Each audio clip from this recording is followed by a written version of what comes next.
کیا full court نے نہیں صرف ان 2 ججز نے جیسے صدیق حسین جیلانی صاحب کو شامل کروایا تھا؟ اور فل کورٹ کی پریس ریلیز میں یہ ذکر کیوں نہیں کہ وہاں پر جج کا نام بھی ڈیسائیڈ ہوا تھا اس پرائم منسٹر جو میاں شہباز شریف سے جو ملاقات ہوئی تھی؟ پھر وہ یہ کہتے ہیں کہ میں جو 6 ججز کا خط ہے اس کو میں نے پڑھا ہے اور جو ٹرمز آف ریفرنس اس وفاقی کابینہ نے منظور کیے ہیں، ٹھیک ہے، وہ بھی میں نے پڑھے ہیں. اس کے علاوہ میں نے آرٹیکل 209 بھی پڑھا ہے، یعنی کہ ججز کی اکاؤنٹیبلٹی کا جو آرٹیکل ہے یا تعیناتی کا بھی سارے، ٹھیک ہے. تو انہوں نے کہا ہے کہ جو خط ہے ججز کا وہ تو سپریم جوڈیشل کونسل کے چیئرمین کو ایڈریس کر رہا ہے جو کہ چیف جسٹس آف پاکستان ہے، ٹھیک ہے. تو انہوں نے کہا اس کے بعد میں اس نتیجے پر پہنچا ہوں کہ یہ جو خط ہے یہ میری انکوائری کی حدود میں آتا ہی نہیں ہے. اس کا تو جو مخاطب ہے وہ ایک آئینی باڈی ہے، یعنی کہ سپریم جوڈیشل کونسل. تو یہ اسی کو دیکھنا ہوگا سپریم جوڈیشل کونسل کو خود کے اس خط کا کیا کرنا ہے اور اس میں جو مندرجات ہیں ان کے اوپر کیا ہو سکتا ہے. یہ انکوائری کمیشن کا تو کام ہی نہیں ہے جس کو یہ خط پکڑا دیا گیا کہ جی آپ اس کی تحقیقات کریں. پھر وہ یہ بھی کہتے ہیں، یعنی کہ آپ دیکھیے جسٹس صدیق حسین جیلانی بھی چیف جسٹس قاضی فائز عیسیٰ سپریم کورٹ اور سپریم جوڈیشل کونسل کو ان کی اصل جاب بتا رہے ہیں کہ بھئی آپ کی جاب تھی، آپ نے کرنا تھا، آپ نے ایگزیکٹو کو کیوں دیا یہ معاملہ؟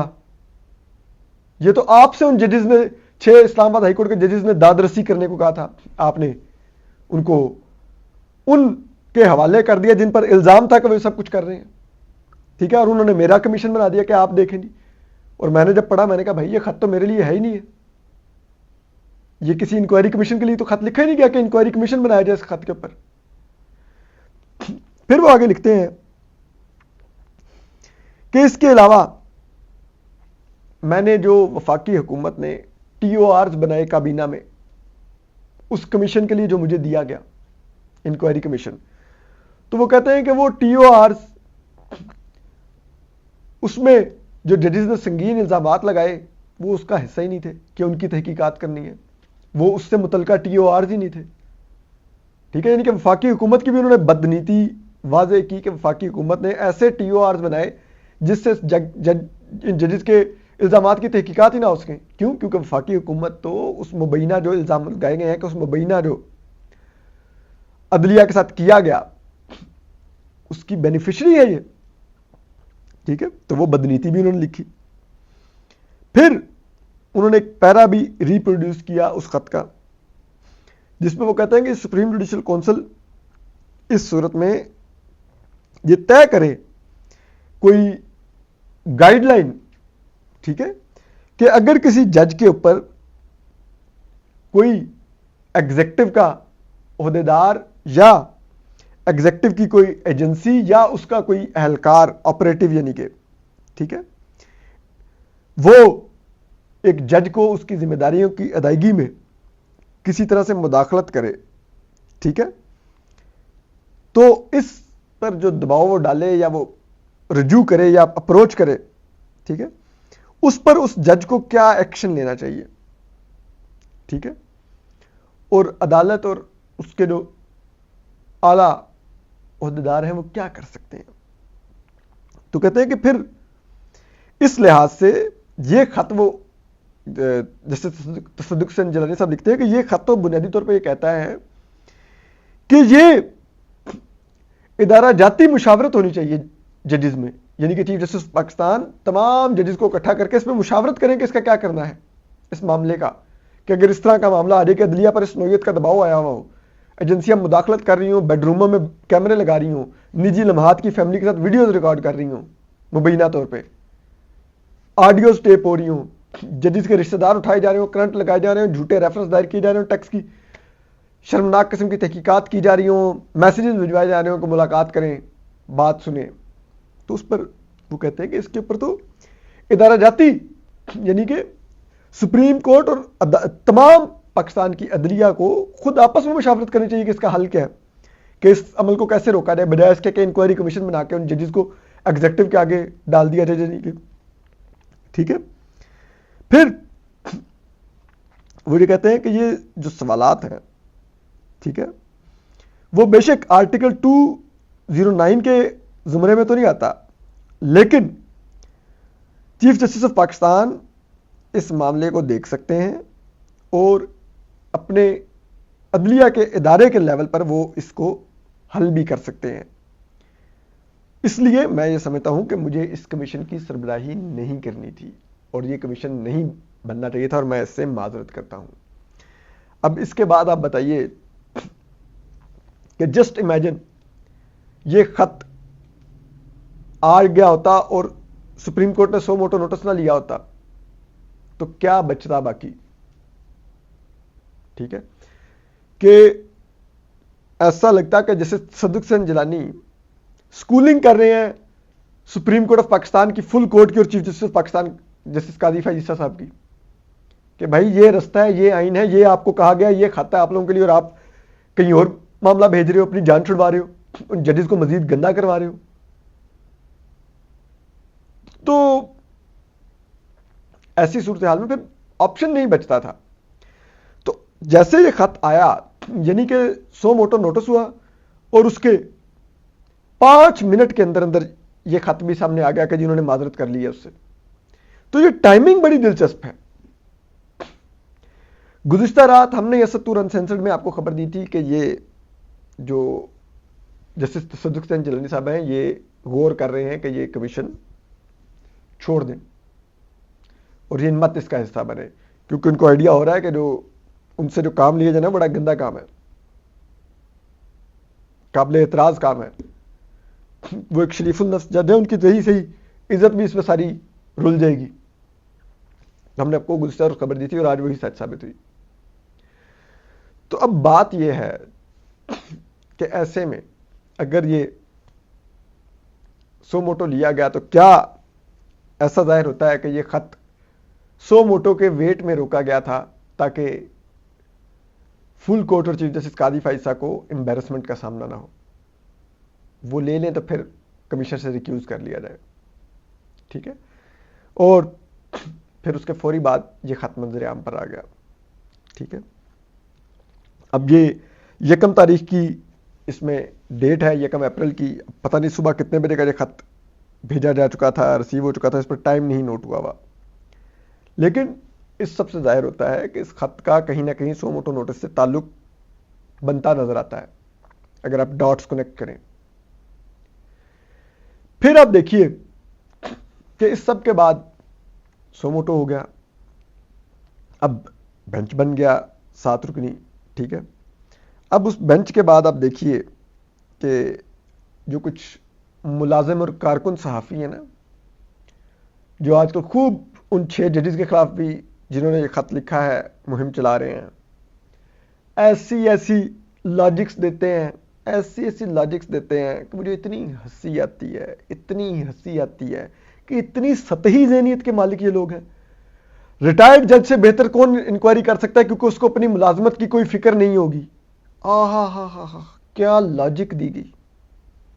ٹھیک ہے، اب وہ دوسرا رخ اور اس طرح کے ناموں سے ٹویٹیں کر رہے ہیں، اور وہ ٹویٹ کا ڈرافٹ جو ان کو بھیجا گیا ہے وہ ایک ہی ہے، وہ واٹس ایپ کیا گیا سب کو، ایک ہی ڈرافٹ ہے. ٹھیک ہے، اور وہی سب کوئی اہم ترین کے نام سے ٹویٹ کر رہا ہے، کوئی کسی نام سے ٹویٹ کر رہا ہے، 2-4 لفظ اوپر نیچے کر کے. اتنی ان کی سطحی ذہنیت ہے. دوسرے بھی جو پچھلے دنوں ٹویٹس کر رہے تھے وہ بھی اسی طرح ان کو کہیں سے بھیجے گئے تھے اور یہ وہ سارے ٹویٹس کر رہے تھے. اور ان میں بڑی ہنسی آتی ہے کہ جس کسی نے بھی ان کو رکھا ہوا ہے، ٹھیک ہے، جو بھی ان کو یہ ڈائریکشن دے رہا ہے، یہ ٹیکسٹ کا ڈرافٹ دیتا ہے کہ یہ آپ نے ٹویٹ کرنا ہے، لگتا ہے اس نے یہ تحریریں لکھوانے کے لیے بڑے نکمے لوگ رکھے ہوئے کہ ان کو تحریریں بھی نہیں لکھنی آتی کہ چیزوں پر دلیل کیا کھڑی کرتے ہیں، ریفرنسز کیا دیتے ہیں، کون سی ماضی کی نظیر ہیں، کہیں نہیں، یہ بس لگے ہوئے ہیں. اور اس موقع پہ مجھے وہ فیض احمد فیض صاحب کے 2 اشعار آپ سے شیئر کرنا چاہوں گا. جن کا دین پیروی کذب و ریا ہے ان کو، ہمت کفر ملے، جرت تحقیق ملے، جن کے سر منتظر تیغ جفا ہیں ان کو دست قاتل کو جھٹک دینے کی توفیق ملے. یعنی کہ ان سب کی اب تحقیقاتی صحافتیں کہیں سے آئے ہوئے واٹس ایپ کی مرہون منت ہیں، جز وقتی تحقیقاتی صحافی ہیں کہ اگر فلاں جماعت اقتدار میں نہیں ہوگی تو یہ سویلین سپریمیسی کے بھی حامی ہوں گے. یہ ٹھیک ہے، یہ تحقیقاتی صحافت بھی کرتے بڑے چیمپئن نظر آئیں گے. اور وہ جماعت اقتدار میں آ جائے تو اس جماعت کو اگر اسٹیبلشمنٹ اقتدار میں لائی ہو تو یقین کیجئے یہ لوگ جو ماضی میں گناہ عمران ریاض خان وغیرہ کرتے رہے ہیں یہ ان سے بھی زیادہ خطرناک ثابت ہوتے ہیں. یہ اس حد تک جا کے اسٹیبلشمنٹ کے لیے کام کرتے ہیں اور اس حد تک باریک واردات ڈالتے ہیں کہ وہ تو نکمے تھے، ان سے تو واردات بھی صحیح نہیں ڈل رہی تھی.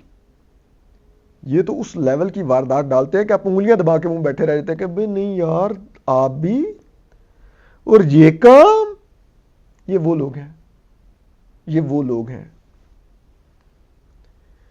تو بہرحال اب چیز یہ ہے کہ اب یہ کھسیانی بلیاں کس قسم کے کھمبے نوچ رہی ہیں.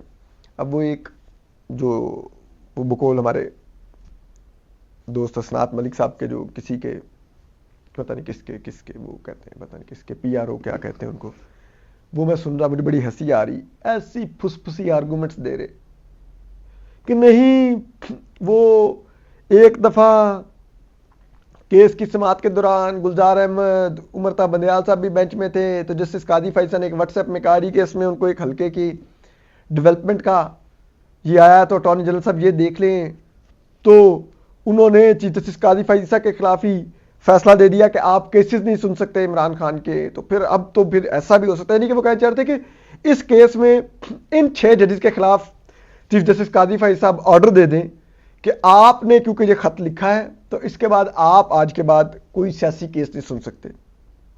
یعنی کہ وہ اپنی اس خواہش کا پتہ نہیں اظہار کر رہے تھے یا وہ بتا رہے تھے کہ کیا اب اس بینچ میں مبینہ طور پہ کوئی واردات ڈالی جا سکتی ہے ان 6 ججز کے خلاف ہی. یعنی کہ جو کام وہ کہنا چاہ رہے تھے کہ وفاقی حکومت نے کرنا تھا ان سے تو چلے کمیشن اڑ کے رہ گیا. ملک کے چوٹی کے قابل اور غیر جانبدار وکلا نے اڑا کے رکھ دیا ان کے کمیشن کو، جن کو جسٹس تصدق حسین جیلانی صاحب کو وہ کمیشن دیا، انکوائری کمیشن، انہی پتوں سے ایسی ہوا ملی کہ کچھ بچے ہی نہیں پلے. تو کیا وہ کام یہ کہہ رہے تھے کہ بینچ کے ذریعے لیا جائے گا؟ پتہ نہیں، میرا نہیں خیال ایسا ہو سکتا ہے. لیکن بیچارے کیا کریں، اسی طرح کے کھسیانی بلی کھمبے نوچیں گے تو ان سے ہمیں ہمدردی کرنی چاہیے. لیکن معاملہ گمبھیر ہے اور اس کے اوپر یقیناً ہمیں امید رکھنی چاہیے کہ یہ سپریم کورٹ کا بینچ اس معاملے کی لائیو نشریات نشر کرے گا جیسے دوسرے عوامی مفاد کے کیسز کی ہوتی ہے. کیوں؟ کیونکہ ان 6 ججز کے خط سے پوری عدلیہ پر ایک کوسچن مارک لگ گیا، ان کے فیصلوں پر کوسچن مارک لگ گیا ہے اور عوام کا اعتماد بری طرح مجروح ہوا ہے. تو عوام کا اعتماد تبھی بحال ہوگا جب انصاف ہوگا، نہیں ہوتا ہوا عوام کو نظر بھی آئے گا کہ دیکھو ان 6 ججز نے خط لکھا تو سپریم کورٹ نے کتنا سخت ایکشن لے کے اپنی عدلیہ کی خود مختاری، غیر جانبداری کو انہوں نے جیلسلی گارڈ کیا، اس کا تحفظ کیا. یہ دکھانا ہوگا عوام کو. اور اس خط میں لگائے گئے جو الزامات ہیں جو مبینہ طور پر مداخلت کے، وہ اگر درست نکلتے ہیں تو پھر اس پر بھی بات آگے بڑھنی چاہیے. یہ چند ریمارکس تک، بڑکوں تک بات نہیں رہنی چاہیے. تو یہ موڈ آپ کو نظر آ جائے گا بینچ کا ویڈنسڈے والے دن کے بعد کس طرف جاتی ہے. اس طرف جو کہتے پھر رہے ہیں کہ یہ تو ججز کے خلاف ہی بینچ الٹا ایکشن لے لے گا، یا ان کے خلاف جو پاکستان کی عدلیہ کو پولیٹیکل انجینئرنگ کے لیے استعمال کر رہے ہیں، یہ بات اس میں کلیئر ہو جائے گی. تو اب دیکھتے ہیں بات کیسے آگے بڑھتی ہے. بہرحال سو موٹو ہو گیا ہے. ہم آپ کو اپڈیٹ کرتے رہیں گے کہ کیا ہے اور کیا ہونے جا رہا ہے. اپنا خیال رکھیے. اللہ حافظ.